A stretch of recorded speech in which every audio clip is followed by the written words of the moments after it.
Hi.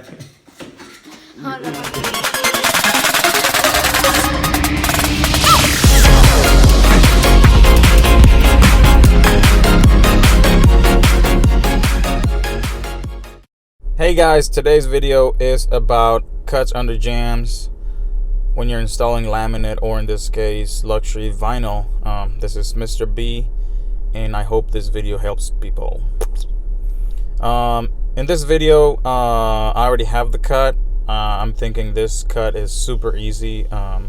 In order to get this cut, you do have to have your jambs undercut.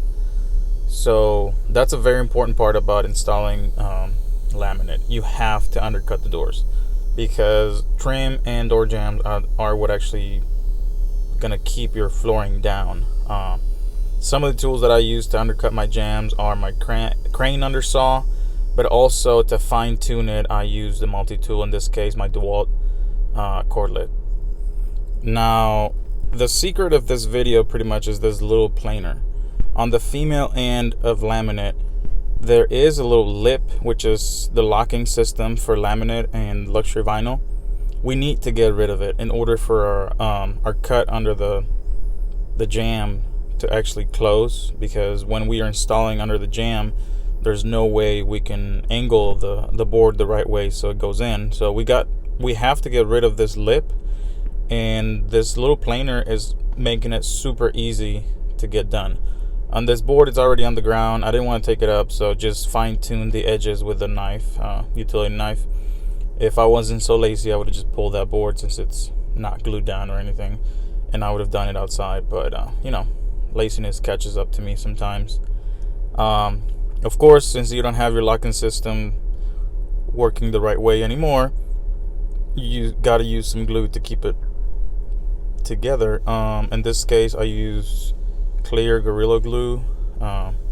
Don't use super glue, because it'll dry instantly and it won't give you any playtime.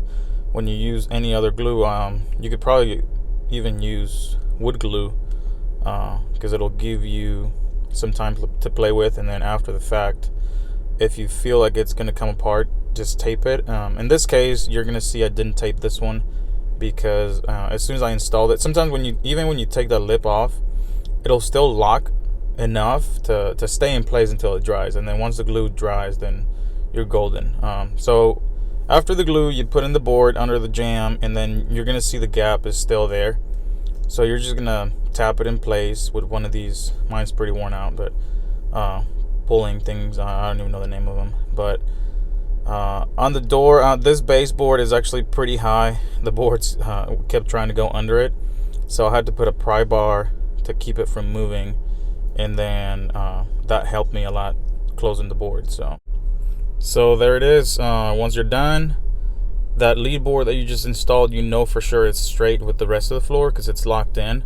So now all you have to do is pretty much interlock the next boards in a halfway stagger, so that each board is at the same time that it's staggering, it's straightening each board. As long as the boards don't come apart on any of the points, you know these two lines are going to be straight. And you can check that with the string line. You can see on the screen how I have my chalk line, and then when I'm done all the way, then I check with my chalk line. But this is a really good way when you want to go into different rooms and not have a transition. So alright guys, well, let me know in the comments what other things you want me to make videos of, and I am here to help you guys. So hit that like button and subscribe.